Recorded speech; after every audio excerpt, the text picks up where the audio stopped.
principio creó Dios los cielos y la tierra. Dijo también Dios: júntense las aguas que están debajo de los cielos en un lugar y descúbrase lo seco. Y llamó Dios a lo seco tierra, y a la reunión de las aguas llamó mares.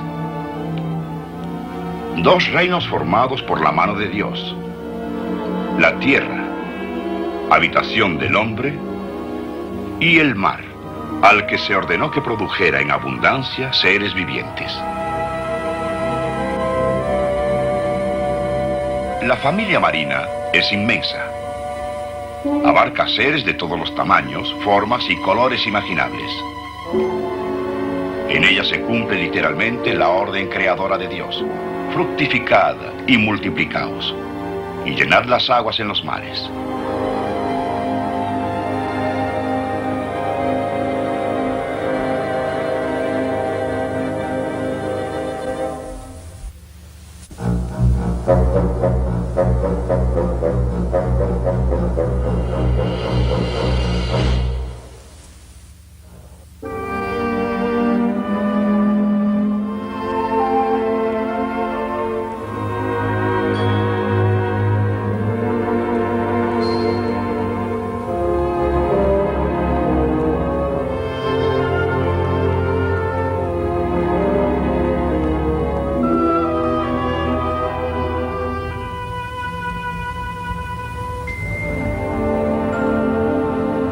Sí, el mar es una parte extraña y maravillosa del universo de Dios. Pero este es nuestro mundo, un mundo de imágenes y sonidos familiares.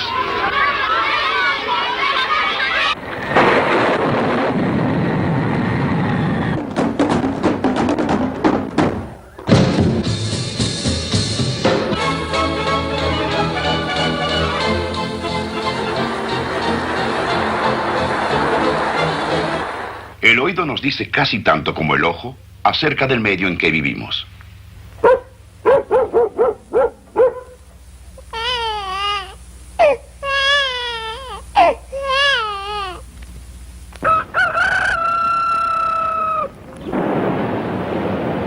Sí, los sonidos nos dicen mucho acerca de nuestro mundo.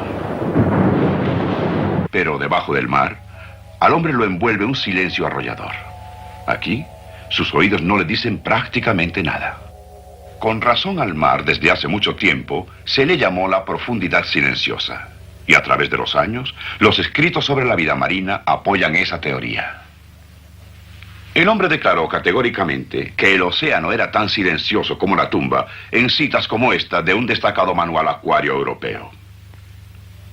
Si algunos de los crustáceos y peces pueden hacer ruidos, estos son tan raros y de tan corto alcance que casi pueden pasarse por alto. Debajo del agua, la emoción, el hambre y la agonía de la muerte son silenciosos.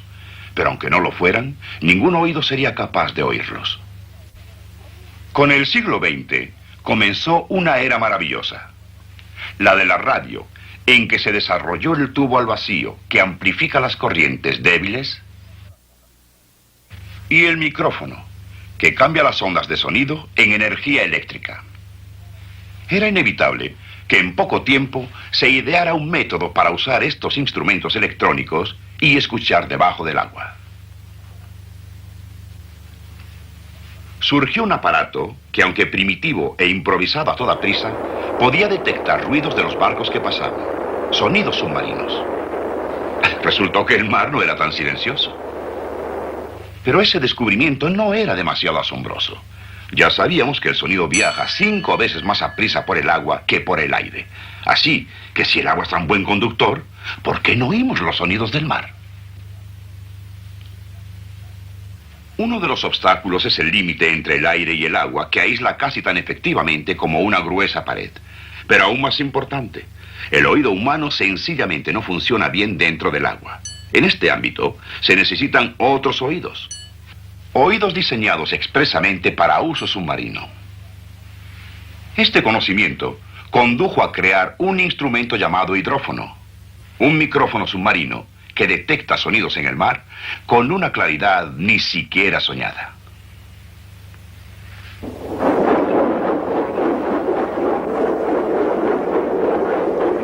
En 1941, esto se tornó en asunto de vida o muerte. Surgió el sonar, pulsaciones de sonidos cuyo eco, al llegar a los hidrófonos, proporcionaban dirección y distancia con precisión asombrosa. Fue una batería de hidrófonos instalada a la entrada de la bahía de Chesapeake como parte del sistema de defensa, la que condujo a un descubrimiento fascinante. Los hidrófonos terminaban en un tablero de control cuyas luces al encenderse ayudaban a determinar la posición de los barcos en movimiento. Una noche, a mediados de 1942, terminadas las pruebas, la Guardia Nocturna se dispuso a pasar su primera vigilia solitaria. De repente, se prendieron las luces rojas en el tablero, señales de alarma de los hidrófonos de la bahía.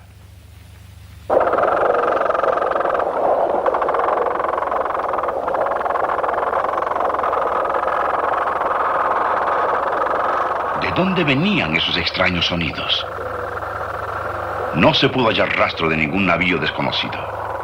Pero todas las noches ocurría el fenómeno, y pronto se convirtió en un misterio impenetrable. Los militares pidieron ayuda a los científicos, y en el teletipo por fin se leyó la respuesta.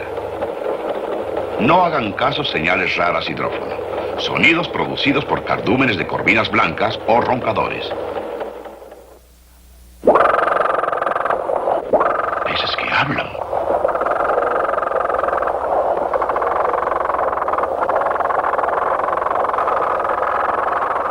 Terminada la guerra, por fin se pudo contar la historia de los sonidos submarinos. Y de sus laboratorios en Los Ángeles salió un equipo del Instituto Científico Moody embarcado en una misión histórica: la filmación de la primera película submarina sonora.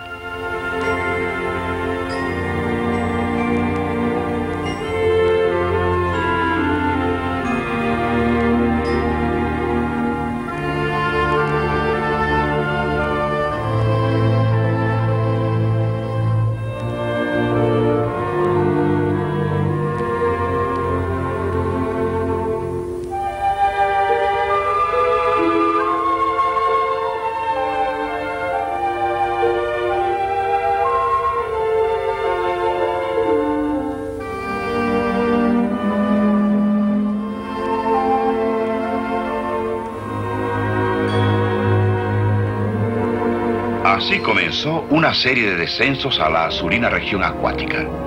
Apareció un mundo cuyas formas y colores habíamos conocido durante siglos, pero para cuyos sonidos el hombre había sido casi totalmente sordo. Sordo hasta el día en que nuevos oídos le abrieron un ámbito tan ruidoso y vibrante como el suyo propio.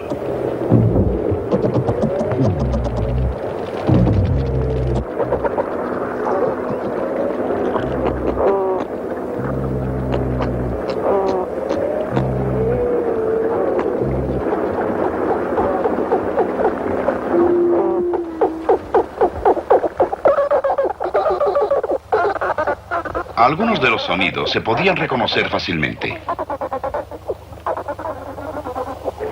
Otros quedaban sin identificar. Sobre todo aquellos que surgían misteriosos de la oscuridad del océano nocturno.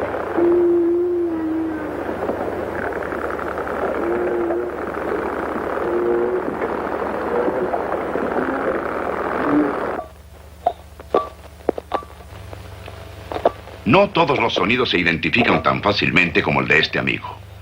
Una incansable investigación ha continuado a través de los años, como por ejemplo en el laboratorio marino de Narragansett, donde la doctora Mary Poland Fish y sus ayudantes han analizado y catalogado con esmero los sonidos de cientos de especies de peces, crustáceos, moluscos y mamíferos. Es tan característico el sonido que emite cada animal, que los espectrógrafos de sonido como estos llegan a ser en efecto huellas de voz que identifican claramente los sonidos de cada especie. Los habitantes del mar producen sonidos por razones muy parecidas a las de los seres terrestres. Algunos sonidos son canciones, frases repetidas, muy similares a los trinos de las aves. Aunque en este caso, nuestra cantante resulta ser una ballena lejana.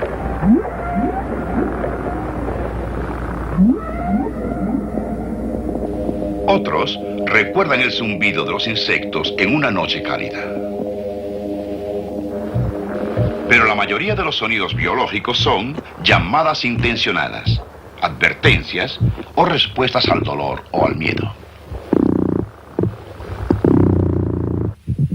El pez sapo, por ejemplo, usa un largo tamborileo para declarar sus derechos territoriales alrededor de su nidal. Es su forma de decir: prohibido el paso.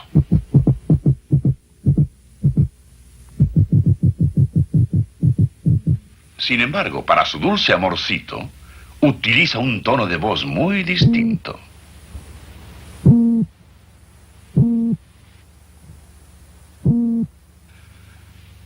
¿Voz? Un momento. Los peces no tienen pulmones, laringe ni cuerdas vocales. Ni siquiera un ambiente con aire donde estos pudieran funcionar. Así que, ¿cómo es posible que hable un pez? Dios le proporcionó un equipo muy especial, más variado que los instrumentos de una orquesta sinfónica y diseñado para funcionar en el agua. En muchos peces, el órgano productor de sonido es una estructura llena de aire envuelta en largas fibras musculares. Estas golpean o hacen vibrar las cámaras de resonancia para producir una serie de ladridos, gruñidos o gemidos según la especie. Ya oímos al roncador y al pez sapo. Este es el petirrojo común de mar.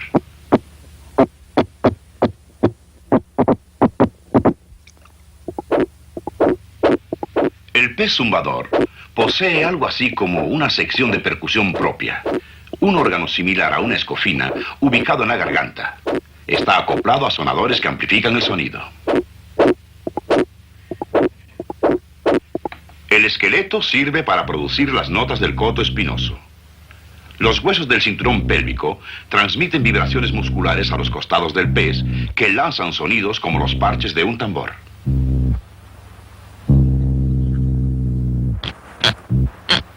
Estas voces del mar son nuevas para la mayoría de nosotros. Esta, ¿saben de quién proviene? Nada menos que de una langosta. Que nosotros sepamos, la langosta es el único animal que produce sonido con sus antenas.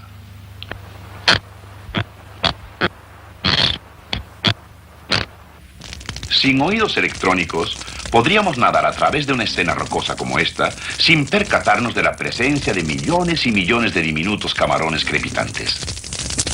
Están entre los mayores productores de ruidos del mar. El hidrófono detecta un crescendo de sonido de estos pequeños seres ocultos. El camarón crepitante es un crustáceo minúsculo mucho menor que su primo el marisco de mesa. Mide unos 2 centímetros de largo. Una de las tenazas del camarón es más grande que la otra, y es el órgano que produce el ruido. En una colonia común y corriente de estas criaturas, los chasquidos individuales se funden en un clamoreo continuo. De todos los seres del mar, tal vez ninguno ha sido más fascinante para el hombre que el amistoso delfín o marsopa. Algunos se han convertido en estrellas del teatro, la pantalla y la televisión, encantando al público con sus cabriolas y su aparente alegría al tener contacto social con el hombre.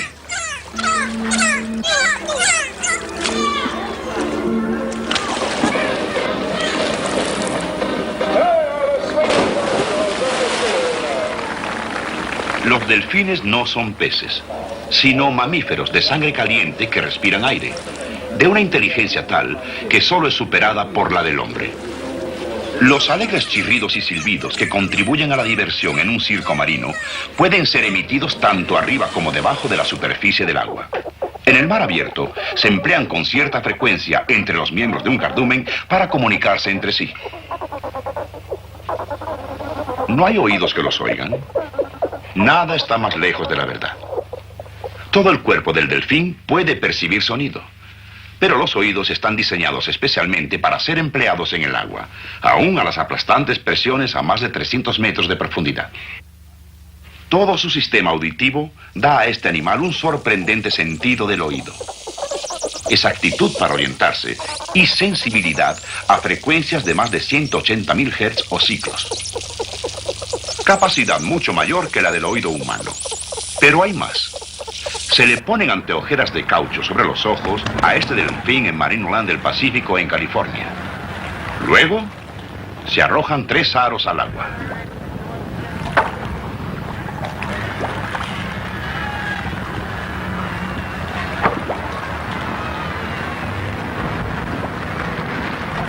Aunque el animal tiene los ojos vendados, localiza y recoge los aros sin equivocarse, dando en el blanco cada vez con los 3.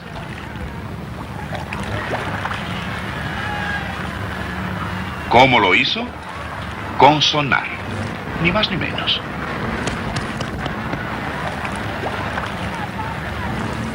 Aún comparándolo con los equipos de sonar más modernos, el sistema de ecos del delfín parece increíblemente perfeccionado.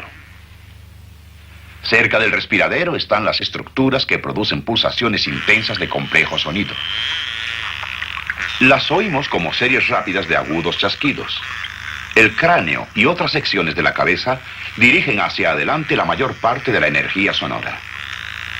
Las frecuencias más bajas se dispersan en un amplio sector que se usa para sondeos de localización general. Sin embargo, las frecuencias excesivamente altas se concentran en un rayo finísimo que se emplea para examinar blancos específicos. El sistema que detecta al eco que regresa también es altamente direccional. Los canales llenos de aceite en la mandíbula inferior parecen guiar las señales directamente hasta el oído medio. Estos ecos aportan información precisa acerca del tamaño, forma y distancia de los objetos, y además algo acerca de su textura y composición. ¿Qué tan bueno es el sonar del delfín? El hombre apenas comienza a descubrirlo.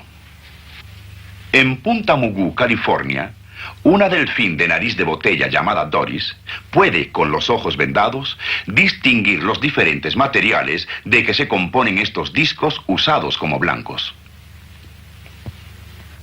En este experimento específico, su tarea será diferenciar estos 2 metales, el cobre y el aluminio. Será una selección sorprendente, si la logra. Primero, se le tapan los ojos a Doris, y luego se la envía a un extremo del tanque. Los discos se colocan en el otro extremo.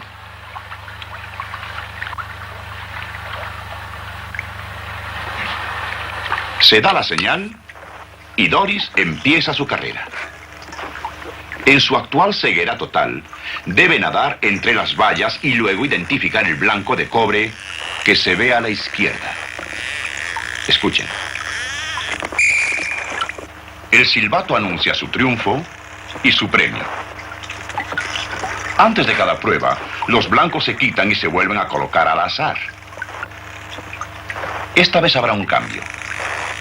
El cobre a la derecha.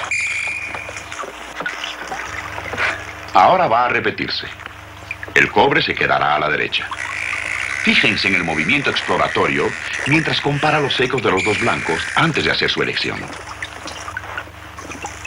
Un videotape nos permite repetir la acción, y también más lentamente, para que los movimientos y sonidos que intervienen en la orientación del eco puedan estudiarse en detalle.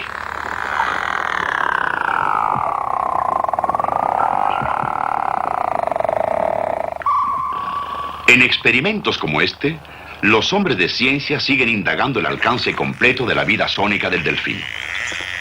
Una forma de vida que depende de la habilidad de localizar comida y evitar obstáculos, aún en aguas tan turbias que la visión es casi imposible.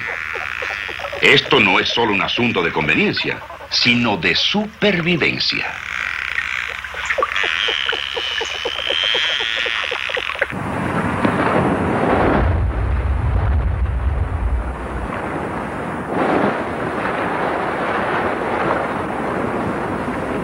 Podríamos suponer que los seres más grandes que habitaran este planeta fueran capaces de emitir los ruidos más atronadores.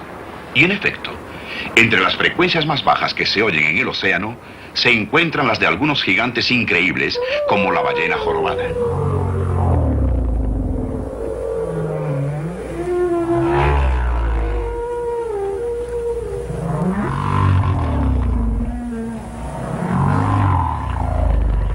Pero las ballenas piloto, aunque pesan de 2 a 3 toneladas, resultan ser los canarios del mar.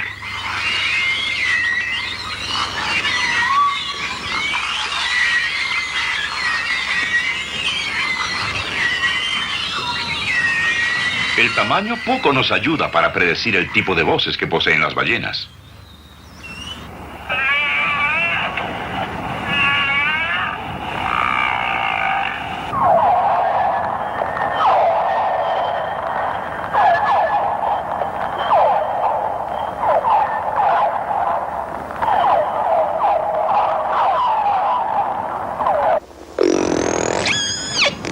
Entre los más asombrosos sonidos submarinos que se hayan grabado, están estos llamados de angustia, emitidos por Namu, una de las primeras orcas que se hayan capturado.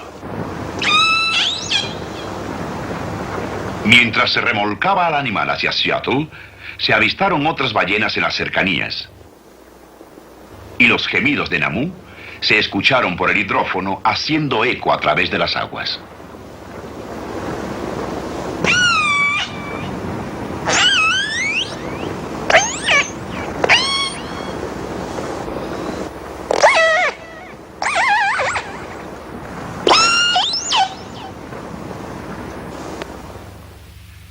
El vasto dominio de las grandes ballenas abarca casi el 70% de nuestro planeta.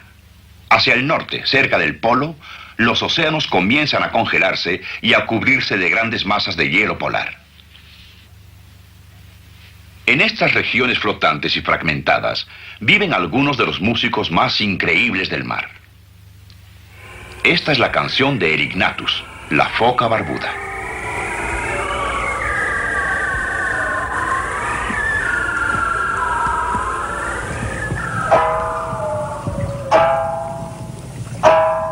¿Campanas? ¿Tambores de acero? ¿Algo hecho por el hombre? El esquimal sabe qué buscar: la morsa. Durante la primavera, las bolsas inflables en el cuello del macho adulto son las que producen el sonido de campana. Además, ambos sexos emiten sonidos, chasquidos y crujidos, que se cree tienen funciones similares a las pulsaciones del sonar de los delfines. Al igual que las morsas, las focas poseen aparentemente sistemas sónicos que las guían con precisión. La foca Weddell, por ejemplo, prospera en la oscuridad debajo de las densas capas de hielo. Encuentra alimento a 300 metros de profundidad donde no penetra la luz. Y luego se dirige al pequeño y vital respiradero en algún lugar de ese enorme manto congelado. Todo esto lo hace sumida en la negrura de la larga noche polar.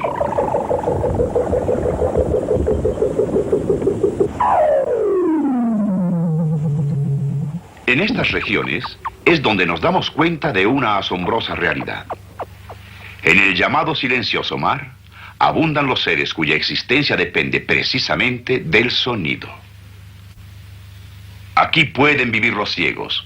Los sordos son los que perecen. Hace siglos el hombre metió la cabeza al agua, escuchó y no pudo oír nada. Así que decidió que no había sonidos en las profundidades del océano. Para él era un silencioso mar. En otras palabras, hizo una prueba, descubrió un hecho y llegó a una conclusión. Fue sencilla la prueba. Metió la cabeza en el agua y escuchó. El hecho que descubrió era evidente. No oyó nada. La conclusión parecía lógica. Poseía 2 buenos oídos. Si no podía oír nada, es que no había nada que escuchar. Ahora sabemos que el hombre llegó a una conclusión equivocada. Estaba entrando en un mundo para el cual no estaba equipado. Había muchos sonidos en el mar, pero sus oídos no servían para percibirlos. Existe otro mundo. Lo llamamos el mundo espiritual. Trata nada menos que de Dios, de la salvación, la eternidad y el cielo. Me parece oír que alguien me dice: usted no puede creer en eso, son simples tonterías, eso no existe. Pero ¿cómo puede saber que no existe? ¿Me quiere decir que ya hizo una prueba? Miró este mundo de manera intelectual. Metió la cabeza en el mundo espiritual, echó un vistazo, no pudo ver ni oír nada, así que decidió que Dios no existía. En otras palabras, efectuó una prueba, descubrió un hecho y llegó a una conclusión. ¿Pero fue correcta la conclusión? ¿La prueba fue hecha sobre bases válidas? Dios dice en la Biblia: el hombre natural no percibe las cosas que son del Espíritu de Dios, porque para él son locura, y no las puede entender porque se han de discernir espiritualmente. El hombre no está equipado por la naturaleza para sentir o comprender este mundo espiritual. Falta algún elemento vital en el hombre. Hemos aceptado el hidrófono como un instrumento científico porque sabemos que sirve. Sirve porque hace años alguien dejó de confiar en sus propios oídos, desechó muchas ideas preconcebidas y se puso a descubrir unas leyes fundamentales de la naturaleza, leyes de Dios. Se guió por estas leyes con minucioso cuidado. Para que el hombre supiera que había sonidos submarinos, tuvo que buscar otros oídos. Para que el hombre llegue a saber del mundo espiritual, debe buscar oídos nuevos, también ojos nuevos, un nuevo corazón y toda una nueva vida. El Nuevo Testamento dice: de cierto te digo, que el que no naciere de nuevo, no puede ver el reino de Dios. Hoy hay millones de personas en todo el mundo, e incontables millones que vivieron en otras épocas que han puesto esto a prueba. Por medio de la fe recibieron a Jesucristo, el Hijo de Dios, como su Salvador, y sus vidas fueron totalmente transformadas. La realidad de este mundo espiritual se ha convertido en el factor más dominante de sus vidas. Ahora saben porque tuvieron fe y creyeron. Aquí hay dos instrumentos. Uno nos ha abierto los secretos del océano. El otro, las promesas de la vida eterna. En la actualidad existe una voz nueva, la voz del mar, que clama desde el fondo del océano para decirnos: haz tus pruebas, descubre los hechos. Pero en este mundo espiritual, por el bien de tu alma para toda la eternidad, llega a la conclusión correcta. Para saber, hay que creer.